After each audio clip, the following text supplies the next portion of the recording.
안녕하세요. 저희 3단원 챕터 2 조직의 구조와 형태 한번 해보도록 하겠습니다. 자, 이게 어려운 게 아니에요. 구조와 형태는 여러분 한번 잠깐 생각해 보실래요? 여러분이 어떤 회사를 만든다, 어떻게 본다 그러면 한번 볼게요. 삼각형 딱 그려볼게요. 삼각형. 이제 회사를 한번 만드신다 그러면 저도 고민을 해야 되죠. 여러분 딱 건네면 이렇게 만들 것인가 한번 볼게요. 여러분 이렇게. 자, 여러분 제가 회사를 만든다면 만약 학원을 한다 그게 학원하면 혼자 이 우리 쉽게 말해서 행정사 과목 세 과목을 혼자 다 1차 과목 세 과목을 다 할 것인가 아니면 선생님들 나눠서 우리 행정학, 행정법, 민법 이렇게 나눌 것인가 이게 어디가 더 복잡성이 높을까요? 기본적으로 구조는 복공집이거든요. 복공집 복잡성인 거예요. 복잡성과 공식성. 그리고 직권성인데 어디가 복잡성이에요? 복잡성은 나뉘어진 정도예요. 당연히 1번, 2번, 당연히 2번이 더 복잡성이 높아요. 좀 더 높여볼까요? 이제 좀 더 자르잖아요? 그럼 복잡성이 더 높다라는 말을 씁니다. 이걸 수평적인 거고요. 반면에 수직적으로도 한번 보실래요? 얘 1번이랑 2번이랑 누가 복잡성이 높아요? 2번이 높아요. 수직적으로. 3번, 2번 이렇게 하면 더 높죠? 이렇게 보시면 돼요. 그 다음에 프랜차이즈 같은 게 여러 가지 지역에 두면 복잡성이 높은 겁니다. 공식성이라는 거는 매뉴얼화된 정도예요. 여기서 이제 보세요. 문서로 탁탁탁 모든 게 문서로 탁 정해진 거예요. 딱 정해진 그 문서대로만 해라. 이거는 공식성이 높은 거예요. 여기는 네가 현장에서 좀 알아서 해라 라고 하면 공식성이 낮은 거예요. 직권성은 의사결정을 이 한 명이 싹 다 합니다. 모든 의사결정을 여기서 다 하는 거예요. 그러면 직권성이 굉장히 높은 거예요. 야, 현장에서 네가 좀 알아서 해. 알았지? 얘들한테 권한을 주는 거잖아요. 그러면 직권성이 낮는 거예요. 아시겠습니까? 이제 그 내용을 머릿속에 한번 보세요. 여러분 세팅 칠 때 여러분 안정적인 환경에는 높은 복공식이 맞겠죠. 그래서 많이 나누고 딱 매뉴얼해서 이제 막 직권하면 되고 불안정하면 네가 현장에 가서 해결해 라고 해야 되는 게 더 맞다라고 보시면 돼요. 자, 갑니다. 공식성입니다. 공식성. 공식성이란 건 뭐예요? 매뉴얼화된 정도죠. 그러니까 이 조직에서 얼마큼 매뉴얼화가 딱 되어 있나를 보시면 되겠습니다. 그래, 공식화는 조직 내의 규칙, 절차, 지시 및 의사 전달이 명문화된 정도를 의미한다. 맞는 말 되겠습니다. 공식화 수준이 높을수록 구성원의 행동을 정형화된다. 요거까지 맞아요. 왜냐하면 매뉴얼화가 다 되면 딱딱 움직이지 못하잖아. 하지만 통제가 어려워지는 게 아니라 통제가 유리해진다, 쉬워진다 라고 하셔야 돼요. 쉬워진다. 야, 너 왜 이렇게 정해진 대로 안 하니? 라고 하는 거죠. 군대 같은 데 가면 모든 행동이 다 매뉴얼화 돼 있잖아요. 공식화 돼 있잖아요. 그러면 통제합니다. 야, 뭐 우리 이불 하나 개는까지 다 매뉴얼화가 되어 있죠. 그래서 쉬워진다. 네, 공식화를 통해 업무 체계상 혼란을 방지할 수 있다. 맞죠? 다 매뉴얼화 되니까 뭘 할지 모르지는 않습니다. 그 다음에 조직 환경이 안정적이고 규모가 클수록 공식화 수준이 높다. 자, 일반적으로 안정적이면 매뉴얼화 할 수 있습니다. 불안정하면 현장에서 막 어떻게 행동을 막 대응을 해야 되기 때문에 매뉴얼화가 낮아져요. 혼자 같으면 뭐하러 매뉴얼 합니까? 하지만 10만 명짜리 회사 같으면 어느 정도 매뉴얼화는 해야 되겠죠. 그래서 공시화 수준이 높다. 맞습니다. 공시화 수준이 너무 높으면 업무 처리에 있어서 구성원의 자율성과 창의성을 제한한다. 왜? 옴짝달싹할 수 없어요. 다 모든 걸 매뉴얼화되면 정답은 몇 번? 2번이 되겠습니다. 오케이, 갑니다. 자, 조직 구조의 기본 변수에 관한 설명으로 옳지 않는 것은 복공집. 자, 한번 볼게요. 복잡성은요, 나뉘어진 정도, 분화 정도, 옆으로. 자, 한번 보세요. 이렇게. 우리 수평적 복잡성은 조직 내 수직적 계층, 노노노노. 이건 수직적 복잡성이죠. 제가 말씀드렸습니다. 자, 여기서 한번 볼게요. 수평적 복잡성, 얘하고 할게요. 누가, 얘가 더 높죠? 좀 더 나올게요. 요가 더 높아요. 옆으로 나뉘어진 정도. 위로도 보세요. 얘는 한 칸, 얘는 두 칸, 얘가 더 높은 거예요. 그다음 지역적으로 하나, 얘는 두 개, 그럼 얘가 더 높은 거예요. 그래서 우리 수직적 복잡성이란 조직 내 수직 계층이에요. 수평은 옆으로 업무의 전문화가 관계된 겁니다. 2번이 틀렸네요. 업무 수행 규칙과 절차가 표준화될수록 오케이 표준합니다. SOP 공식성이 높아진다라고 보시면 되겠고요. 공식화 정도가 높을수록 업무의 예측 가능성이 높아진다. 왜? 매뉴얼화가 되면 이번 주에 뭐라고 다음 주 뭐라고 뭐랄까라고 하는 겁니다. 오늘 제가 이거를 촬영을 안 했거든요. 그래서 아침 일찍 한다고 지금 약간 목소리 들는데 저 주말에 잠깐 주말에 저희가 이제 그래서 제가 안 찍었어요. 그런데 이제 제가 월요일 날 아침에 업로드를 하거든요. 제가 들면 그럼 회사에서 또 업로드를 해줘야 돼. 이게 딱 매뉴얼화가 돼 있는데 제가 안 했잖아요. 그래서 이제 혼났죠, 여러분. 공식 가능성가 높을수록 원래는 오늘 딱 올려야 되는 거예요. 내일 올려야 되는 건데 예측 가능성이 높아진다라고 보시면 돼요. 의사결정 권한이 상위층에 집중된 경우 집권화된 조직이라고 한다. 맞습니다. 집권성은 이거예요. 여러분, 상위층 얼마큼 의사결정 권한이 집중되어 있나. 집권성. 그래서 이거 외워두셔야 됩니다. 높은 복, 공, 지. 요거 복, 공, 지. 요거 딱 머릿속에 정리 외워두세요. 갑니다. 3번 한번 보도록 하겠습니다. 조직 구조 설계 시 고려할 기본 요소에 관한 설명으로 옳지 않는 것은요. 여러분, 자, 누구에게 보고하는지를 정하는 명령체계 맞습니다. 여러분, 명령 통일의 원칙 이런 것들을 고민해야 되죠. 너무 위에서 막 하면 힘들어요. 한 명한테 지시를 받고 한 명한테 보고를 해야 된다. 이런 것도 이제 고민을 해야 되겠고요. 소속 상관에게 보고하는 부하의 수를 의미하는 통설 범위 맞습니다. 왜냐하면 능력이 요거밖에 없는데 요만큼인데 만약 능력이 요거밖에 없는데 이만한 부하를 거느리면 이거 망해요. 유유 이게 통설 범위 이것도 고민해야 되겠죠. 의사결정이 이루어지는 계층이 위치한 수준을 의미한 집권과 분권. 그래서 모든 결정을 여기서 하느냐 아니면 여기서도 할 수 있게 아니면 심지어는 여기서도 할 수 있게 나눠주느냐 이제 집권과 분권 고민을 해야 되겠죠. 문서화된 정도를 의미하는 공식화 이것도 고민을 해야 되겠죠. 여러분 조직의 1차적 목표와 관련된 사업을 수행하는 참모와 이를 지원하는 개선 여러분 이거하고는 기본 요소하고는 상관이 없습니다. 1차적 목표와 관련된 사업을 수행하는 참모와 이를 지원하는 개선 이거하고는 아무 상관이 없네요. 여러분 보통 개선과 참모 같은 경우는요. 여러분 자 1차적 목표를 하는 게 보통 개선이에요. 여러분 개선 이게 두 개가 또 틀렸어요. 개선은 이건 고민을 해야 되는데 잘 보세요. 우리 수직적으로 있는 게 뭐예요? 개선. 요게 개선. 옆에서 도와주는 게 뭐예요? 참모입니다. 참모. 그래서 물론 개선을 얼마큼 들까 참모를 막또 고민해야 돼. 이건 어디서 나오냐면요. 여러분 조직을 만들 때 분업과 관련된 원리가 있고요. 분업과 그 다음에 통합과 관련된 원리가 있습니다. 통합. 통합은 조명계통이죠. 조명계통.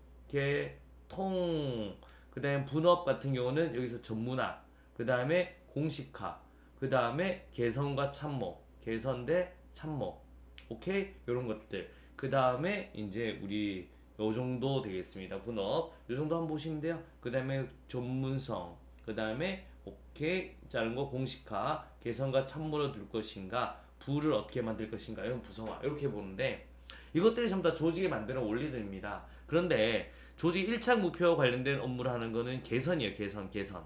옆에서 지원하는 게 참모다. 라고 하셔야 됩니다. 그래서 요렇게 보통 요렇게 내는데 요렇게 문제를 냈죠. 그래서 명명체계 우리 조명계통은 통합을 하자 이렇게 해요.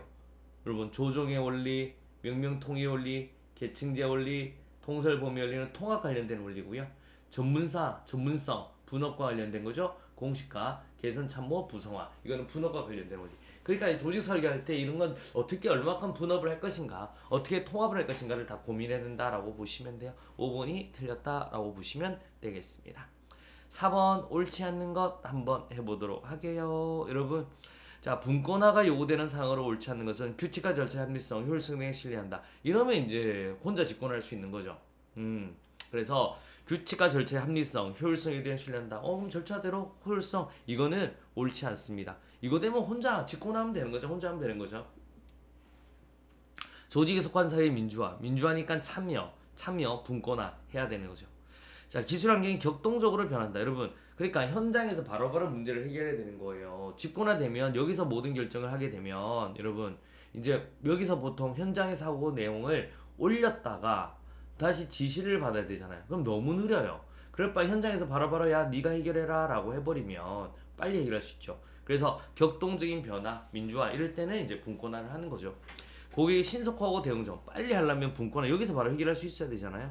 그래서 신속하고 대응적인 서비스 요구가 증가한다 이렇게 보시면 돼요.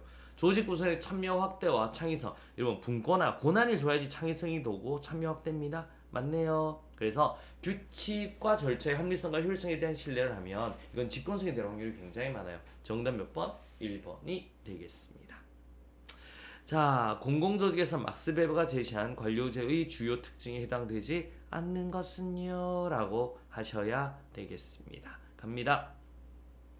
막스 베버가 이제 고민을 한 거예요. 관료가 날 수 있는 방법이 뭔가? 삼각형만 옛날 그리죠? 자, 업무의 분업 구조에서 직무에 대한 권한과 관할 범위를 야, 베버가 딱 생각을 했는데 이제 근대에 들어오잖아요. 근대. 옛날에야 왕이라서 그런지 이제 근대 와서 이 관료가 요 관료를 다스릴 수 있는 방법이 없을까? 요걸 고민한 거예요. 요거를. 그럼 일단은 이제 문서를 업무를 나눠야죠. 업무를 네가 할 일, 내가 할 일 칼같이 나눠야 되는 거예요. 칼같이 옆으로도 나누고 그 다음에 위로도 딱 나눠야죠. 그래야지 말이 일사후게 삼각형이 최고의 발명품이라고 하잖아요. 왜냐하면 탁탁 두 명이 네 명, 네 명이 여섯 명 하면 일사분란이 전달되니까 말로 하니까 너무 오래 걸려요. 그러니까 문서로 딱 전달하는 겁니다. 그냥 얘한테는 기계로 만드는 거예요. 너는 사람이 아니요 기계요라고 생각하면 되는 거예요. 아시겠습니까? 자, 그래야지 일사분란이 움직이거든요. 기계처럼. 그래서 업무의 분업 구조에서 직무에 대한 권한과 관할 범위의 규정 맞습니다. 딩동댕 권한이 위로 나눈 거고 관할 범위를 준 거죠. 오케이. 조직 형태에 있어서 명확한 개서적 구조 맞습니다. 딩동댕동. 자, 권한 및 업무에 있어서 자율성과 개인적 선호가 배제된 문서화된 법규 맞습니다. 자율성과 개인적 선호가 배제된 문서화된 법규에서 다 따라요. 여러분 법규에 의해서 이렇게 보시면 되고 그 다음에 여러분 우리 한번 갑니다. 비개인성을 배제한 업무 수행 틀렸습니다. 비개인성을 배제는 아니죠. 비개인성이요. 비정의성 이걸 다른 말로 비개인성 혹은 비정의성 이게 특징이에요. 정 따위는 없어요. 그래서 비개인성을 배제한 거 개인성을 배제한 업무 수행 이걸 빼면 되겠네. 그래서 개인성을 배제한 업무 수행이라는 게 비개인성, 비정의성 그냥 나는 여기 하나 부품입니다. 우리 나는 이게 나 김규대가 아니고 부품일 뿐인 거예요. 그래서 4번이 틀렸고요. 업무에 있어서 조직 구성원의 전문화와 전임화 맞습니다. 내가 맡은 일 하나만 한다까지 보시면 돼요. 5번에는 4번이 되겠습니다. 자, 막스 베버가 제시한 관료제에 관한 설명으로 옳지 않는 것은요. 샥슉슉슉 그려놓고 자 바로 볼게요. 계층제의 원리를 근간으로 한다. 맞습니다. 그 다음에 전문성을 강조한다. 그 일만 하니까 합법적 권위로부터 오케이 관료의 정당성. 야 얘가 시키면 너는 왜 하니? 이거는 회사 법규입니다. 이렇게 모르는 거죠. 오케이 그래서 맞고 개인성을 고려한 업무 처리 노노노노 비개인성이에요. 여러분 개인성을 고려한다. 노노노노 여러분 개인성을 고려하지 않는 그래서 비정의성이 특징이죠. 비개인성, 비정의성. 규칙과 절차의 강조로 형식주의와 같은 역기능이 초래된다. 맞는 말 되겠습니다. 딩동댕동 이렇게 보시면 되겠습니다. 7번 되겠습니다. 여러분 나 정말 추운데 히터를 껐어요. 소리가 좀 시끄럽다고 조금만 키고 하겠습니다. 너무 추워서 추우니까 말이 빨라지는 것 같아요. 좀 이제 할게요. 조금 에어컨 바람 소리 들어가도 이해해 주십시오. 베버가 제시한 관료제의 특징으로 옳지 않는 것은요? 라고 하셔야 됩니다. 옳지 않는 것. 자, 한번 또 갑니다. 합법적으로 제정한 법규의 근거를 두고 운영된다. 맞습니다. 법규성이에요. 법규. 계층제 맞습니다. 계층을 나눴죠. 자, 문서로 합니다. 맞습니다. 자, 업무 수행에 필요한 전문적 훈련을 받은 사람들이 관료로 전문적 훈련, 전문성 맞습니다. 자, 업무 수행 인격성과 비합리성 오케이 틀렸습니다. 여러분 인격성 노노 비정의성이고요. 합리성을 강조한다라고 해야 돼요. 그래서 5번 틀렸습니다. 우리 비인격성입니다. 비정의성이라고 하는 거고요. 그리고 합리성을 중시하죠. 합리성. 그때 합리성 중에 법적 합리성을 강조해요. 그래서 비정의성, 합리성을 강조한다. 정답은 몇 번? 5번이 되겠습니다. 자, 관료제의 특징으로 옳지 않는 거. 그럼 여러분 보세요. 지금 관료제 특징이 가장 많이 나왔죠. 원래 이 조직에서는 결국엔 관료제예요. 하나를 내라면 뭘 낸다? 관료제를 낸다라고 보시면 되겠습니다. 자, 한번 가볼게요. 특징 옳지 않는 이제 다 알죠? 여러분 분업 구조, 계층 구조, 문서화된 법규, 실적 수위. 여러분 오케이. 우리 4번 아니 5번이죠. 정의적 무죄. 노노노 비정의적이라고 하시면 돼요. 여러분 이 관료제가 결국 어디서 나온지 아세요? 여러분 생각해서 딱 그려볼게요. 우리 옛날에 동그라미 많이 그렸죠. 동그라미 행정원 관리론 이런 거 일단은 그랬잖아요. 여기서 보세요. 이 시민혁명, 산업혁명이 일어나고 세상이 굉장히 단순해져야 복잡해지죠. 공장으로 오고 그리고 옛날에는 간의 수법이었잖아요. 이제 공장에서 수십 명 막 수천 명이 들어오는 거예요. 그러니까 이제 우리 쉽게 말해서 베버가 삼각형을 딱 만들잖아요. 하드웨어를. 그 다음에 여기서 이제 노는 꼬라지를 보기 싫은 거예요. 그래서 기본적으로 뭐냐면 테일러가 시간 동작 연구를 하는 거예요. 테일러가 야 너 몇 분에 몇 분 걸려? 몇 분에 걸린다고 이런 식으로 다 짜가지고 시간을 계산하는 거예요. 그래서 이제 행정도 관리다라고 윌슨이 나오는 거예요. 윌슨. 그럼 여러분 똑똑한 놈 뽑아야 될까요? 바보 같은 놈 뽑아요. 나중에 사도면 펜들턴법, 시험치고 뽑자가 이때 나오는 거예요. 똑똑한 놈 뽑자. 앞에 역관이었죠. 바보 될 수인데 이제는 똑똑한 놈 뽑자. 펜들턴법까지 나오는 거예요. 그래서 실적주의가 나오는 겁니다. 똑똑한 놈 뽑자라는 거. 왜? 이제는 바보가 할 수 있을 만큼 행정이 단순하지가 않아요. 엄청 복잡해지니까 똑똑한 놈 뽑자라고 보시면 되겠습니다. 아시겠습니까? 그래서 이거는 결국에는 나중에 미국이 있죠. 직위분류제에 엄청난 또 영향이 미쳤어요. 테일러의 시간 동작 연구가 누구한테 영향을 줬냐면 직위분류제거든. 왜냐면 시간 동작 다 연구하니까 그 세팅이 나오는 거잖아요. 이게 몇 분 걸리고 얼마 정도 난이도. 그래서 나중에 미국이 직위분류제에 영향을 줬다까지 보시면 돼요. 이게 좀 더 광범위한 내용까지 가는 이해입니다. 자, 또 한번 가볼게요. 갑니다. 자, 9번. 공무원의 수가 업무량과 관계없이 일정 비율로 증가한다. 오케이. 계속 늘어나네요. 우리 파킨슨의 법칙 되겠습니다. 9번에는 4번. 파킨슨의 법칙이 뭐예요? 파킨슨의 법칙. 이건 보세요. 여러분이 막 군대나 이렇게 회사에 있을 때 보세요. 누가 한 명 온대요. 상관이 왔으면 좋겠어요. 부하 갔으면 친구 갔으면 동료 갔으면 돼. 부하가 오길 줘죠. 이 원리가 부하 배징의 원리예요. 부하 배징의 원리. 이 원리가 뭐냐면 부하 배징의 원리. 부하 배징의 원리. 그러니까 부하가 늘면 또 케어해줘야 되잖아요. 야 이게 어디서 밥 먹는다, 이거 어떻게 한단다. 그럼 업무가 또 늘어나요. 업무 배증의 원리. 원래 내일이 느는 게 아니고 이걸 반복적으로 계속 합니다. 순환적으로. 그러면 실질적인 업무는 늘지 않았는데 계속 공무원의 수가 증가한다. 이게 파킨슨의 법칙이다라고 보시면 되겠습니다. 뭐 쉽죠? 피터는 무능력자의 승진, 과도제는 위에 한 놈이 다 한다. 딜런 같으면 나중에 지방자치에서 나요. 딜런. 그래서 우리 지방정부는 주정부의 피조물이다. 이런 거 배우고 연방과 주는 대등하다. 세이어의 법칙 같은 경우는 우리 하나다. 뭐 이런 거 보시면 되겠습니다. 정답 몇 번? 4번이 되겠습니다. 어려움이 없다. 갑니다. 자, 10번 되겠습니다. 조직 목표 변동에 관한 설명으로 옳지 않는 것은요? 라는 겁니다. 갑니다. 자, 또 그리고 원래 목표가 다른 목표로 전환됩니다. 목표의 대치 또는 목표의 전환. 맞습니다. 목표가 달성되거나 달성이 불가능한 경우 승계네. 본래 목표와 새로운 목표로 교체한 것은 승계다. 그래서 달성됐거나 불가능한 경우 본래 목표를 새로운 목표. 이거는 유사한이 들어가야 돼. 원래는 좀 더 쉽게 말하면 유사한 목표를 설정하는 게 승계입니다. 달성돼. 그러니까 이래 보면 돼요. 달성했구나, 이겼구나, 승리했다 이렇게 보시면 돼요. 동종의 목표수 또는 이종 목표가 늘어난 것은 목표의 추가이다. 맞습니다. 동종 또는 이종 목표의 수나 범위가 줄어드는 것은 목표의 축소이다. 맞습니다. 미엘스의 과두제 철칙은 여러분 과두제 철칙이 뭐냐면 여기서 다 결정한다는 거거든요. 여러분 이건 목표의 대치에 대한 문제입니다. 목표의 추가, 목표의 대치. 원래 이 위에서 결정한 빠른 결정을 하기 위해서 했는데 효율적으로 운영하기로 했는데 너무 얘들이 모든 결정하니까 도로 망해버린 거예요. 그래서 목표의 대치 연상, 목표가 바뀐다, 목표와 수단이 바뀐다, 이걸 설명하는 거죠. 그래서 가장 많이 나온 게 목표와 수단의 대치 이렇게 보시면 돼요. 그러니까 수단이 목표를 위한 거야 되는데 반면에 수단이 목표가 돼버리는 거예요. 이런 현상을 말을 한다라고 보시면 되겠습니다. 어려움이 없고요. 또 한번 가볼게요.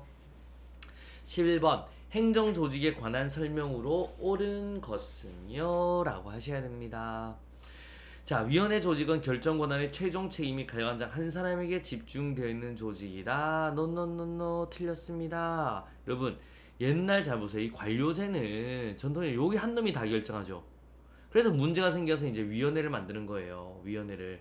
그래서 이 빨강이 쪽에 대표도 오고 파랑이 쪽에 대표도 오고 맞죠? 보라 쪽에 대표도 오고 그 다음에 우리 노랑이 쪽에 대표도 와야죠. 노랑이 쪽에 검내 쪽에 대표도 오는 거고 노랑이 쪽에 대표도 오는 거고 이런 식으로 얘들이 다 같이 결정하는 겁니다. 이해하셨습니까? 이렇게 보시면 되겠습니다. 그래서 한 사람에 집중된다? 노노노노 틀렸습니다. 그 다음에 또 한 번 갑니다. 방송통이 공정거래위원회와 같은 행정위원회는 결정권을 갖고 있으며 집행까지 책임을 진다. 맞는데 요즘 방송미디어통신위원회를 바뀌었죠. 방송미디어통신위원회. 이번이 맞네요. 한마디로 위원회 종류는 자문위원회가 있고요. 의결위원회가 있고요. 행정위원회가 있습니다. 행정위원회. 자문위원회는 자문만 구하는 거예요. 자문만. 의결위원회는 의사결정만 하는 겁니다. 의사결정만. 여러분 의사결정만. 우리 행정위원회는 집행. 의결하고 집행까지 다 하는 게 행정위원회입니다. 그래서 우리가 일반적으로 있는 것들이 중앙행정기관들이죠. 그래서 방송미디어통신위원회, 공정거래위원회는 결정뿐만 아니라 우리 집행까지도 한다. 2번이 맞는 말 되겠습니다. 책임 운영 기관은 중앙 통제 중심의 권리 성격을 갖는 조직으로 실제 일을 맡아 집행하는 사람들에게 재량권을 부여한다. 아니죠. 책임지고 네가 운영해봐라. 그 성과를 보겠다. 재량권을 많이 부여합니다. 그래서 틀린 거고요. 책임 운영 기관은 수익성보다는 정부 기능을 갖고 있는 공익성만을 강조하며 효율성보다는 사회적 형평성을 관리의 주요 가치로 삼다. 아니죠. 성과를 강조해요. 여기는 이제 공공성이 강조되는 건 맞아요. 공공성이 강조돼서 민영화를 못하니 떼어내서 재량을 주고 성과를 보겠다라고 하는 겁니다. 성과를 보겠다. 그래서 민영화 못하니까 이제 이거 하는 거 맞는데, 그래서 이건 특별회계예요. 특별회계를 돈통을 떼내서 재량을 주고 성과를 보겠다라고 하는 겁니다. 틀린 거고. 에더컬레이션 현대 복잡하고 불확실한 환경에 발생하는 문제에 신속하게 대응하지 못한다? 아니죠. 대응하죠. 이 전통적인 게 이거면 에더컬레이션은 이거잖아요. 여러분 팀제 같은 거 이건 신속하게 대응을 하죠. 그래서 정답은 몇 번? 2번이 되겠습니다. 자, 이제 문제를 풀어도 이렇게 하나하나 꼼꼼하게 푸는 게 굉장히 중요합니다. 여러분 자 12번 한번 볼게요. 학습 조직 한번 또 그려볼게요. 여기는 배울 필요가 없어요. 야, 너 내가 시키는 것만 해. 알았어? 딴 거 하지 마. 라고 했습니다. 그런데 이제 오늘날에는 여기서 봐봐요. 일을 같이 하면서 재량해서 여기서 나랑 하니까 얘가 노하우가 생기는 애? 어쭈 요것 봐라 노하우 생깁니다. 이걸 조직에서 가져와서 배우고 싶잖아요. 딴 조직도 마찬가지. 딴 데도 역시 그렇게 하면 응? 그래서 이제 이 학습 조직이 나오는 거예요. 이렇게 가져오고 싶은 거잖아. 그래서 학습 조직이 나온다라고 보시면 돼요.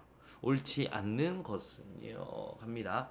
학습 조직은 자신과 다른 사람의 경험이 시행착오를 통한 학습 활동을 높게 평가한다. 맞습니다. 그래서 틀려도 괜찮아. 거기서 배우는 거예요. 학습 조직은 불확실한 환경에서 조직 스스로 문제 해결을 할 수 있도록 조직 구성원에게 여러분 권한 강화와 학습 기회를 제공한다. 맞습니다. 딩동댕동. 그래서 재량을 줘야 되죠. 틀려도 괜찮아 라고 하는 거죠. 틀려도 괜찮아.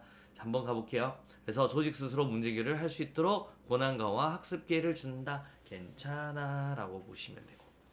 자, 학습 조직은 결정 기획 같은 핵심 기능만 남기고 기타 집행하는 사업 기능을 각각 전문업체에 위탁 경영하여 이를 수행하는 조직이다. 이건 틀렸습니다. 이거는 봐요. 네트워크 보시면 돼요. 요건 내가 하고 나머지는 다 던진다 라고 보시는 거잖아요. 핵심 기능만 남기고 나머지는 던진다. 노노노노 학습 조직하고는 상관이 없습니다. 정답 3번 되겠고요.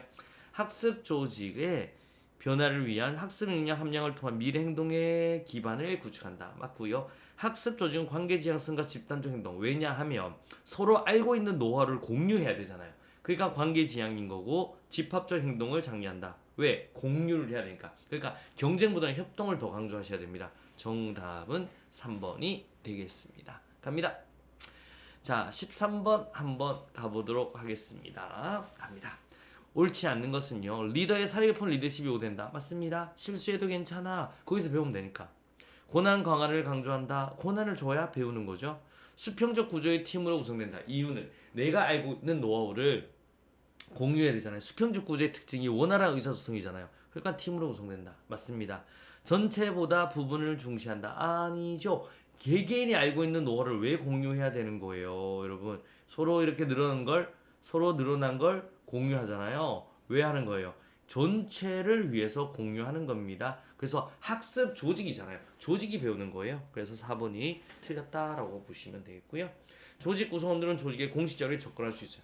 자료에 마음껏 접근할 수 있어야죠. 그래야지 발전하지. 정답은 4번이 되겠습니다. 갑시다.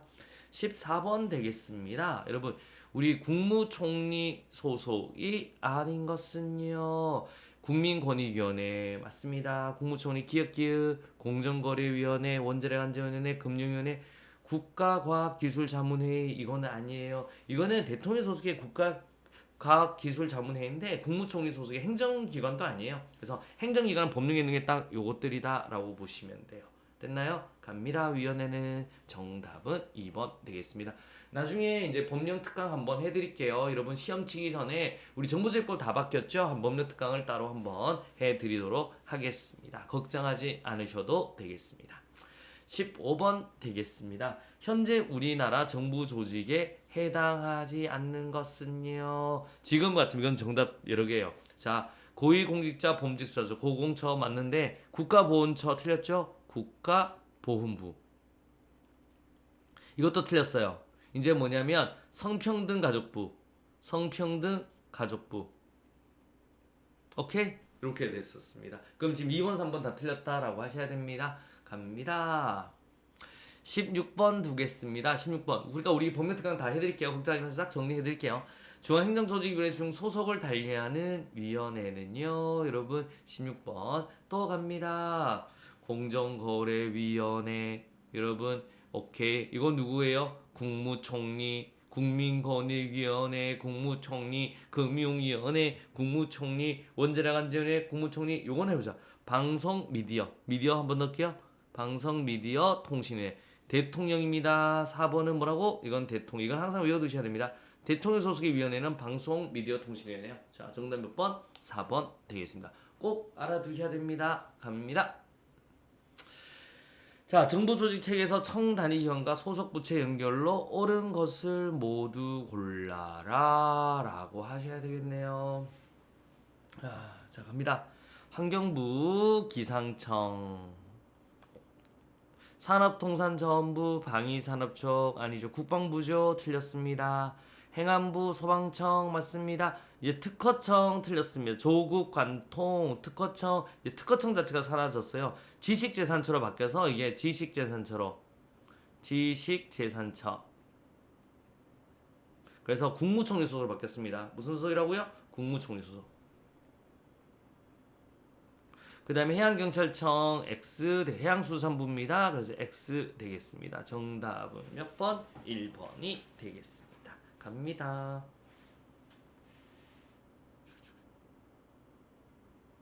자, 18번 되겠습니다. 18번. 우리나라 책임운영기관에 관한 설명으로 옳지 않는 것은요. 한번 가볼게요. 자, 경영의 자율성이 부여되는 대신 성과에 대한 책임지고 네가 운영을 해.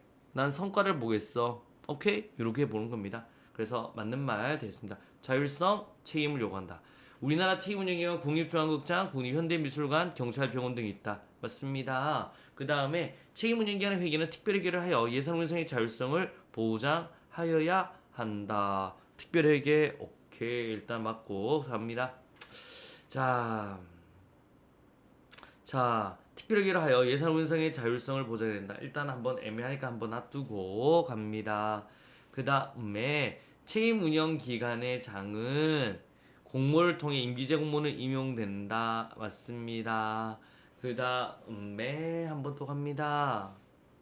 우리 사업적 집행 성격의 행정서비스 비율이 높은 사무에 적합하다. 맞습니다. 정답은 3번인데요. 여러분 이게 우리 모두 다 이런 건 아니에요. 그래서 우리 쉽게 말해서 책임운영기관은 특별회계로 해서 진행되는 것도 있지만 그렇지 않는 것도 있거든요. 그래서 3번이 정답이 필요했습니다. 근데 이 문제는 조금 애매한 문제인 거예요. 조금 문제 있는 문제. 그래서 이건 복수 정답까지 나올 수 있는 문제인데 일단은 정답은 3번으로 부탁드리겠습니다. 나머지 보시고요. 이 문제 조금 문제 있는 거. 특별회계를 한 것도 있고 아닌 것도 있어서 그래요. 여러분 이렇게 보시면 되겠습니다. 19번 한번 보시면 되겠습니다. 19번. 정부가 도입한 책임운영기관에 대한 설명으로 옳지 않는 것은요. 갑니다. 기관 지위의 소속 책임운영기관과 중앙 책임운영기관으로 부른다. 소속 책임운영기관은 이제 정부 보면요. 잘 보세요. 너 어디 본부 소속이야? 소속에는 짱 밑에 하부 조직이죠. 보조기관과 보좌기관으로 나뉘고 소속기관 중에 특별지방행정기관, 특별지방행정기관이 있는 거고 그 다음에 부속기관이 있어요. 그러면 여기 중에 보통 일반적으로 지정을 합니다. 야, 너 중에 어디가 이제 책임 운영 기관이야. 경찰 같은 경우는 경찰병원아 딱 지정합니다. 넌 지금부터 책임 운영 기관이야. 소속 기관이잖아. 부속 기관이잖아. 그러면 재량이 확 넓어지는 거예요. 중앙 책임 운영 기관 원래 특허청 하나 있었는데 지금 현재는 없어요. 원래 특허청 있었는데 지금은 사라졌다. 왜? 지식재산처로 바뀌면서 중앙 책임 운영 기관이 없어요. 지금은. 하지만 소속 책임 운영 기관과 원래는 중앙 책임 운영 기관 구분된다. 맞는 말 되겠습니다. 그 다음에 또 한번 가볼게요. 우리나라 책임 운영의 설치 운영에 관한 법률에 의해서 운영되고 있다. 맞고요. 정부가 사업적 집행 성격이 강한 기관을 분리시켜 유연한 경영 방식. 그러니까 사업적 집행적 성격. 이거는 결정으로 집행적 성격입니다. 사업성 있어야 되는 거고. 기관적인 제한권을 부여해서 자율적인 경영과 성과에 대한 책임을 진다. 맞고요. 예산 편성 및 집행상의 자율권을 확보하기 위해 특별위원회를 두며 예산의 전용 이용 등에 허용되지 않는다. 여러분 틀렸습니다. 예산 편성 및 집행상의 자율권을 확보해서 우리 특별회계를 많이 둬요. 특별위원회가 아니에요. 위원회도 특별회계를 두고 예산의 전용 이용 등은 보통 약간 허용되는 편이죠. 여러분 아시겠습니까? 네가 알아서 좀 써라. 그래서 우리 전용 같은 경우는 많이 자유롭게 된다까지 보시면 되겠습니다. 20번 되겠습니다. 우리나라 책임 운영 기관에 관한 설명으로 옳은 것은요. 자 갑니다. 이명박 정부에 처음 실시됐다. 노 틀렸습니다. 1999년에 IMF 터지고 나서 책임운영기관이 보통 나오죠, 여러분. 그래서 그러면 김대중 정권이죠. 김대중 정부라고 하는 거죠. 자, 갑니다. 조직의 예산 등의 유능상 자율성이 책임운영기관장이 아닌 주무부처 장관에게 부른다. 책임운영기관장한테 줘요. 중앙 책임운영 특허청이 있다. 이제 옛날에 맞았는데 지금은 틀렸습니다. 이제 옛날에 이랬었는데 지금은 없다. 지금은 중앙책임운영기관 특허청이 이게 사라진 거예요. 요게 이제 지식재산처로 가면서 국무총리 소속으로 바뀌면서 지금 현재 중앙책임운영기관은 없다. 지정 아직 안 됐어요. 그렇게 보시면 돼요. 옛날에 정답 3번인데 지금은 없다. 소속 책임운영기관에 대한 종합평가는 행안부다. 행안부 장관이다. 그 다음에 소속 책임운영과 소속 중앙행정기관 인사교류가 가능하다라고 하셔야 됩니다. 그래서 이건 정답이 다 없네요. 지금은 정답이 없음으로 하셔야 되겠습니다. 갑니다. 자, next step. 이거는 여러분 오케이. 책임운영기관 도입을 하고 공공서비스 진양성을 위한 시민헌장제, 의무 경쟁 입찰, 시장성 테스트 등을 추진한 나라는요. 정답은 영국입니다. 우리 대처 정부 때 넥스트 스텝이라면서 책임운영기관을 만들었고요. 그 다음에 이제 우리 메이저 정부 때 시민헌장제, 의무 경쟁 입찰, 시장성 테스트 이거는 메이저 정부 때 했습니다. 그 다음에 브라운 같으면 이제 의무 경쟁 입찰을 없앴고 그래서 이건 다 영국이다라고 보시면 되겠습니다. 영국도 79년에 올 시작되면 힘들었잖아요. 그래서 우리 이제 80년대 들어와서 넥스트 스텝 책임운영기관을 만들었다라고 보시면 되겠습니다. 22번 되겠습니다. 22번 옳지 않는 것. 그래서 우리 1990년대 영국의 행정개혁 일환으로 시행되었다라고 보시면 되고 근데 이게 또 말이 좀 많아요. 이게 80년대라고도 할 수 있는 거죠. 그래서 옳지 않는 것은 2번도 좀 그렇고 자 2번도 한번 가봐요. 특정 공공업무의 처리 방식을 선택하기 위한 사전 검증 절차이다. 그 다음에 우리 정부가 수행하더라도 시장성이 강하면 책임운영기관 형태로 약하면 공기업 형태로 운영하는 것이 바람직하다. 여러분 자 한번 볼게요. 자 이게 틀렸죠. 그 다음에 한번 갑니다. 우리 시장성 테스트는 내부 시장화 또는 민간화 등 다양한 서비스 제공 방식을 제시한다. 시장 테스트에 적합한 공공업무는 급속한 시장 변화 속에서 있는 업무를 포함한다. 여러분 보세요. 우리 요 3번이 틀렸는데 한번 잠깐 그려볼게요. 여기와 아예 민영화와 공공기관이죠. 공공기관 이렇게 한번 보시면 되는데 여러분 자 우리 정부가 수행하더라도 시장성이 강하면 채무력 형태로, 약하면 공기업. 자, 여러분, 우리 아예 민영화 시키는 거는 한번 보세요. 우리 비행기 같으면 아예 민영화 됐죠. 민영화. 비행기 아시겠습니까?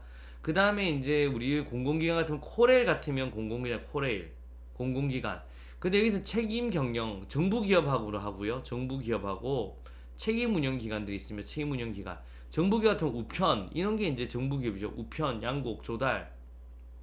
그다음 책임 운영 기관도 경찰, 병원, 국립중앙극장 이런 건 이제 우리 거예요. 그러니까 이게 요로 가면 갈수록 시장성이 높은 거예요. 여기로 가면 갈수록 시장성이 높다. 요로 가면 갈수록 뭐가 높은 거냐면, 잠깐만요, 다시 그려 볼게요. 여기서 결론은 뭐냐면, 여기로 가면 갈수록 뭐가 높아요? 시장성이 높아요. 요로 오면 올수록 공공성이 높은 거예요. 공공성. 그래서 정보 승화 들어서 시장성이 강하면 아예 공기업으로 가는 게 맞고, 약하면 책임 운영 기관이 바람직하다라고 보시면 되겠습니다. 정답은 3번인데요. 물론 이게 1번도 애매한 게 뭐냐면, 부터라면 틀려요. 1980년대부터 이제 시작된 건데, 90년대도 역시 이제 시장성 테스트를 넓은 의미는 시장성 테스트 같은 거 했거든요. 그래서 맞습니다. 그래서 시장성 테스트에 대한 내용 한번 보면, 그래서 정확한 연도 같은 90년대? 그래서 할 수 있겠죠. 왜냐면 시장성 테스트 메이저 정부 이렇게 보시면 영국 행정개혁이라는 시행되었다. 왜 미리 해보는 거예요. 미리. 그래서 특정 공공업무체 방식에 대해서 사전 검증 절차다. 맞습니다. 시장 테스트는 내부 시장화 또는 민간화 등 다양한 서비스 제공 방식을 제시한다. 맞습니다. 시장성 테스트에 적합한 공업무는 급속한 시장 변수에서의 업무를 포함한다. 맞습니다. 정답 몇 번? 3번을 하셔야 되겠습니다. 자, 이제 여러분 조직 요 파트가 좀 불안하실 파트가 있는데, 왜냐면 저도 이게 하는 게 정부조직법이 지금 개정이 돼가지고 했는데, 저희들 한 문제 나올 겁니다. 나오는데 걱정하지 마시고요. 저희들 제가 한 2시간짜리 정도, 1시간 2시간 정도짜리 해서 제가 시험 임박했을 때, 왜냐면 또 중간에 또 막 개정이 되니까 깔끔하게 범위 특강으로 정리해드릴게요. 지금 틀린 거 그냥 빼놓고 하셔도 됩니다. 딱 그때 1시간 정도만 저한테 주신다면 제가 정리를 해드리도록 하겠습니다. 굉장히 고생을 하셨고요. 다음 테마에서 뵙도록 하겠습니다. 수고했습니다.